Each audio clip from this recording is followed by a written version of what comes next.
the betting, the not so much anymore, is more down to my own fault. I need to get studying again to get the edge back. But yeah, it's a great product.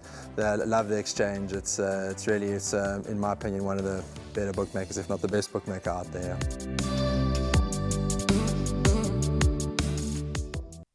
We're into the second race on the card, which is the start of the place accumulator at Hollywoodbets Scottsville on Sunday. 1:10 is the time you need to get those PA bets on for the second race.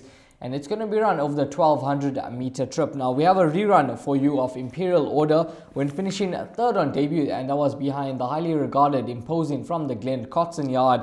And we have an interview with Craig Udy and Stuart Ferry. Last survivor, they're coming from everywhere, but Imposing now towards the inside takes it up. Halibos is second, Royal Point towards the outside, Another Day in Africa, Director's Cut, but Imposing takes it up over the last 100 and will win. And Imposing to win by about 2 or 3. Matter of What will run second. Second will go to Halibos, then came Imperial Order and Another Day in Africa. Bush Bruce, yes, he's hasn't shown us a huge amount yet. But he's a horse that'll come along a lot from this run. Yeah, he's very green there and horribly outpaced. So just he's probably going to want further, but one more down the straight to get him going, and we'll go from there. Yes, Captain Spirit did run a good race first time out. This is a lot stronger race. This is actually a very, very strong 1200 maiden. But he's definitely a horse that, with the improvement that he's made, he could run himself into the quartets. Yes, Imperial Order, obviously our choice in the race. He's a very nice horse, and I think you'll be right there. Well, Warren, it certainly is a competitive start to the place accumulator, but I think a horse that possibly does stand out on form is number 4, Aridaviccio, the Mike de Kock runner. Cabello Martignani gets a ride, and my oh my, Cabello, he's riding at the top of his game at the moment. He's just booting home the winners left, right and centre. And he's a jockey that certainly we all have to take note of and follow. Now, Aridaviccio, 3-year-old son of Flower Alley, I think he would have no doubt needed that run badly last time out. It was his first run after Gelding, his first run after arrest, and he was beaten behind Indaka, who was a well-tried maiden, and it was in the GTH meeting. But I think he's come on leaps and bounds with that run under the belt. Cabello retains the ride. And down the lane over 1200 meters, I think it's going to suit him nicely, especially if there is a decent pace in the race. He'll be able to get a nice toe into the race, and I think he'll be doing his best work at the finish. And for me, he does look to be the horse that they all have to beat, and that run behind Karangatang certainly does stand out. Imperial Order, Halibos coming out to win from that form line. He's a horse that was a bit green on debut, still learning about what racing is all about, but I thought he did make some nice headway in the closing stages of the race to be only beaten 3.5 lengths. Lazy Guy was beaten behind a nice sort last time out in the form of Cheeky Laddie from the Dean Cannemeyer yard. And Simply Unusual, decent performance on debut, running third behind Forgotten Time.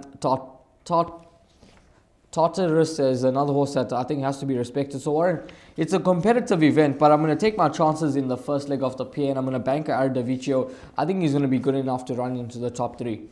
Rahil, you and I are not going to argue much for this race, which is the Nathan Cotson Racing Maiden Plate, because that's exactly how I looked at it. There are a lot in with chances.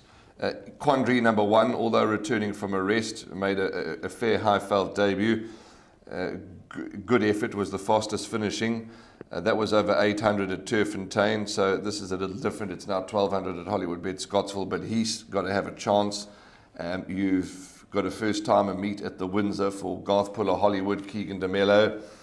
One Irish Rover improved greatly last time. You've got to keep an eye on him. Ice Kingdom, I'm sure, can do better than his last 2 starts.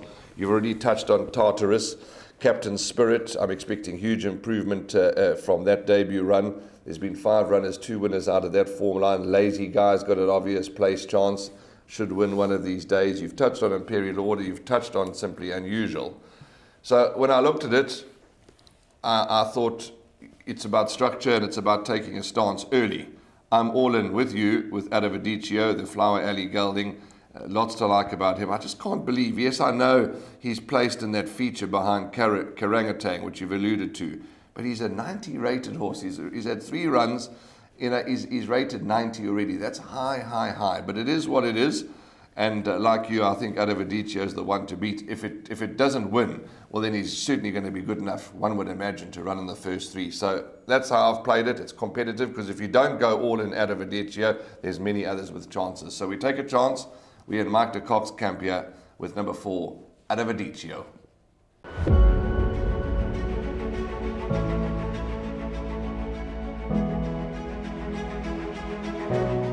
It's Donovan Everett from Cape Racing, and I'd just like to say it's an absolute pleasure to be involved with Intrabet and Cape Breeders in this golf day today here at Pearl Valley. It's fantastic for the industry to see all the relevant stakeholders coming down and having a good time and networking, and it's exactly what the industry needs right now in terms of moving forward and recreating some positivity to take us forward into the next year.